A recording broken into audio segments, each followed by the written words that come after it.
Shoo.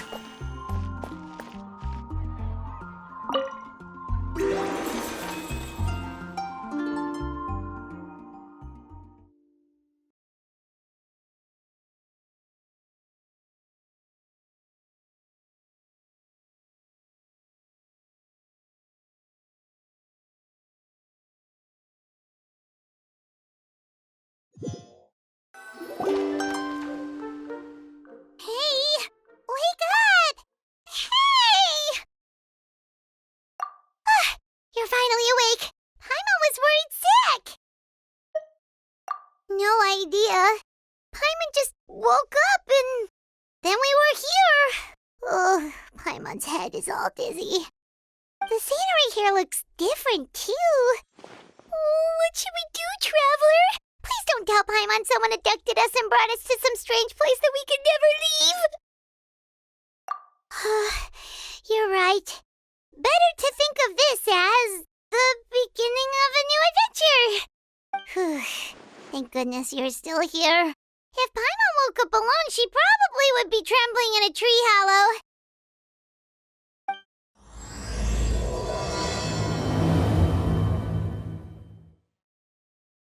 Let's follow this path for now. We might be able to meet someone and figure out what this place is all about.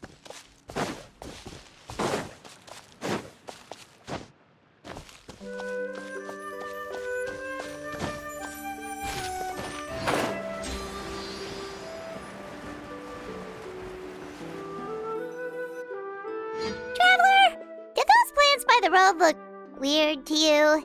It almost looked like they were made of paper. And those two frogs over there? Yeah, they look like pieces of origami. Oh, by the shade of a lotus leaf stream, don't tell me you forgot how to jump! I didn't forget, Firecracker. I'm just not sure if what I remember is correct. Next thing you know, you'll have forgotten how to sing, much less notate a score. You still remember why we call you Stream, don't you? Yeah, because I've got a great singing voice. Although these days, name seems more ironic than anything. Not just a great voice, one that evokes the gentleness of early morning dewdrops flowing into a spring. So cheer up and make the jump over. If you're still unsure, just use that roll of magic thread. I won't laugh, I promise. Now, don't tell me you've forgotten how to use that as well. I haven't forgotten everything, Firecracker. Your name, for instance. It's kind of hard to forget that you're named after your fiery temper. Now do me a favor and pipe down for a second. I'll be right over.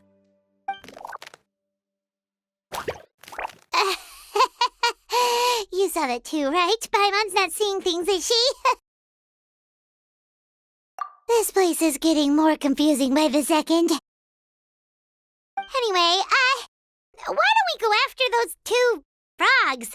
They didn't look evil or anything. Plus, they might be able to help us out.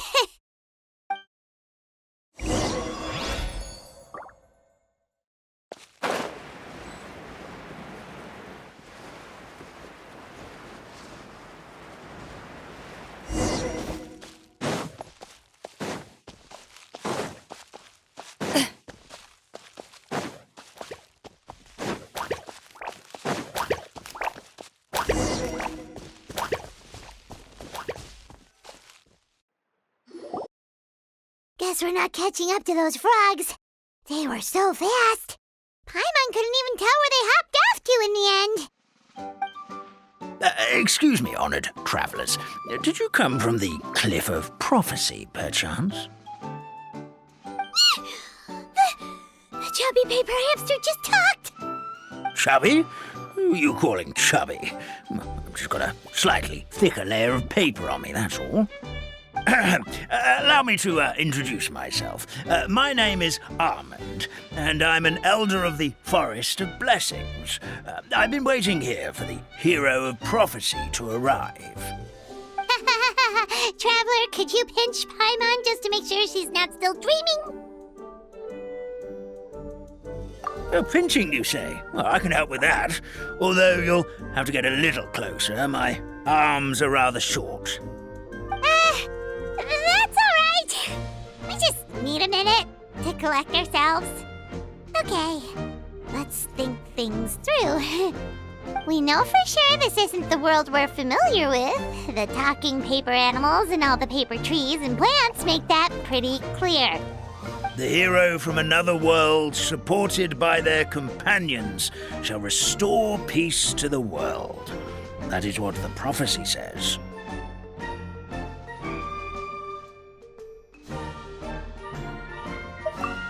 Dearie me, I completely forgot to introduce you to this world, didn't I? And here I am, getting all excited by the arrival of the hero. You'll have to excuse me. This old brain isn't what it once was, all shell and no nut. Oh well, perhaps my once glossy paper has faded past the point of no return. It's okay, really. You can just tell us all about this world now. Let me think. Where should I even begin? I've pretty much forgotten everything that happened in the past. Right. I believe the story circulating along the pulp of this forest goes as follows.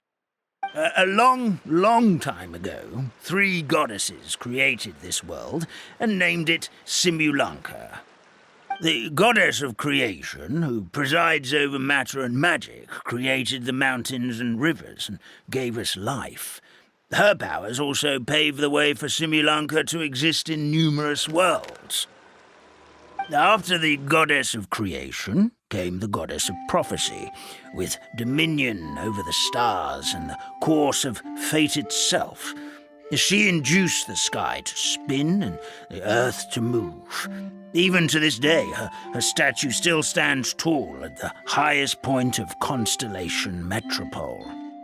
The final goddess was the goddess of fate, she who reigns over all treasured tales and dearest wishes. She bestowed upon us the fierce and everlasting feelings of love and hate, and showed us the meaning of death and hope.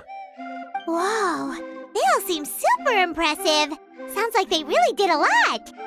Of course, all new residents of Simulanka come to the forest to thank the goddess of creation for founding this world, and travel to Constellation Metropole to witness the divinations of the goddess of prophecy's numerous oracles. After that, they make their way to the end of the world and tell the goddess of fate about their most cherished dreams. Well, at least that's how it used to be. How it used to be? Oh, yeah. That has to do with the hero you're waiting for, right? Yes, this old brain of mine may have forgotten many things, but I will never forget the day the evil dragon descended upon our forest. It came down from the skies in an ominous black mist and ravaged our homeland. Its gigantic footprints can still be seen in the kingdom of breezes and bells. We're incredibly fortunate that no one was hurt. Sounds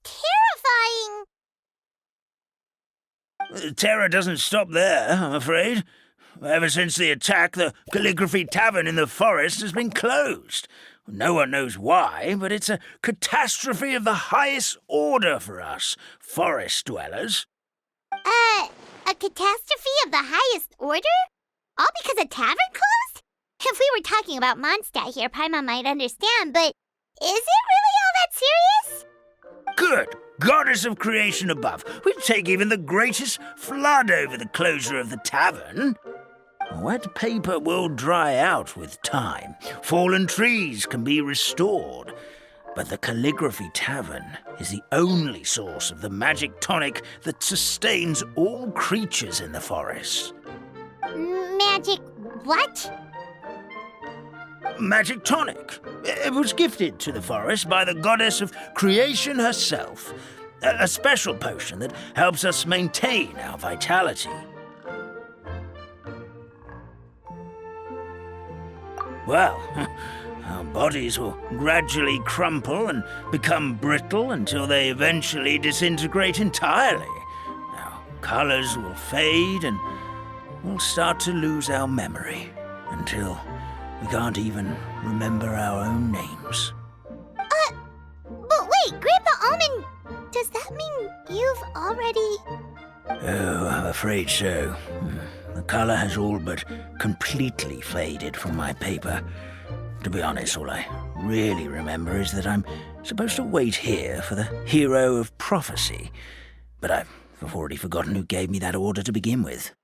Then we've got to act fast! How can we help? Oh, brave Pixie, may the goddess of fate reward you and your friend for your kindness. Could it be you're the heroes I've been waiting for all along? Not sure how we know that.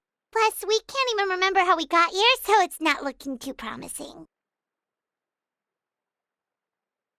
Well, this is turning out to be quite the conundrum for old Almond Brain here.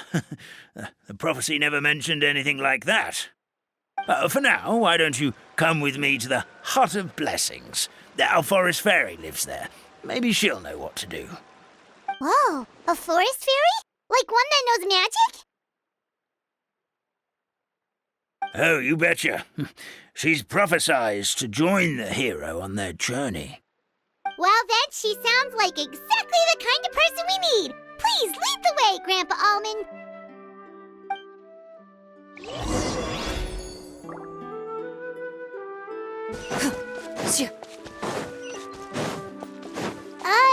That meadow over there looks pretty strange. That's what the Calligraphy Tavern looks like. Now it's lost all of its color.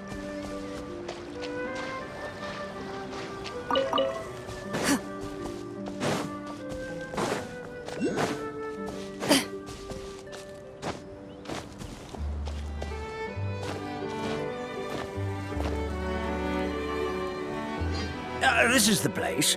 If you could just wait a moment, the fairy should be... Traveler! Paimon! Paimon knows that voice! It's really you! I'm so happy to see you! Sorry. So Nilu is the forest fairy? Well, you certainly look the part. Thank you. To be honest, I'm still getting used to it. It's the weirdest thing. I remember I was reading a book at the Grand Bazaar, and then I guess I must have fallen asleep at some point because, well, then I woke up just like this. And in my dream, someone spoke to me. They said, "You are the fairy of the Forest of Blessings. Now go, save the forest with your magic." At first, I thought this whole world was just part of the dream, but no matter how hard I tried, I couldn't seem to wake up. I couldn't find anyone I knew from the real world either. Sounds similar to what happened with us. We also have no idea how we got here. Anyway, sorry for my reaction back there. I got a bit too excited when I saw you two. It's okay, we totally understand. We were looking for a way out, too. At least we know we're not alone. Oh, blessed be the goddess of fate above. You're already friends with the fairy of the forest. Grandpa Almond, thank you so much for bringing my friends here. Could you let the others know I'm coming? I'll head over right away. Of course, leave it to me. Hey-ho, pistachio. Today truly is a blessed day. Wow, Nilu. Looks like you made short work of getting to know the locals. Well, when I arrived here yesterday, Grandpa Almond told me all about the state of this world. Since they think of me as their forest fairy, I just felt like I had to try to help them. Oh, so you mean like using some kind of forest magic to repair the tavern? Unfortunately, I don't know how to use the magic of this world. I've tried using my vision, but it doesn't seem to work here. If the books stored in this hut are anything to go by, this seems to be the place where the goddess of creation first made the townspeople of this forest. She folded the pages of books into small origami animals, gave them life with her magic, and with time, that's how the Forest of Blessings took shape. Maybe one of the books here could teach us how to use magic. I read them all, but only found one reference to magic. The incantation, abracadabra, means to create what I say. This is a world made up of words, where fantastical powers can be wielded by all. Okay, so basically everyone in this world can use magic? That's nice, but still kind of vague. Yeah, from the other books I read, it seems like this goddess really likes to play fast and loose with the details. So, what should we do now? Didn't you say you were going somewhere, Nilu? Oh, yes. I was going to help some of the other residents of the forest. They've been busy making preparations to reopen the tavern, so I thought I could help out. Got it! Guess we should just focus on what we can do for now. This whole thing is making me pretty nervous, actually. It's like I've been pushed on stage without being taught the choreography. Since I'm already wearing the costume, though, I might as well try to play the part. It's what a professional dancer would do. And who knows? Maybe I'll find my own magic along the way. All I can do is try, right? At least you're optimistic.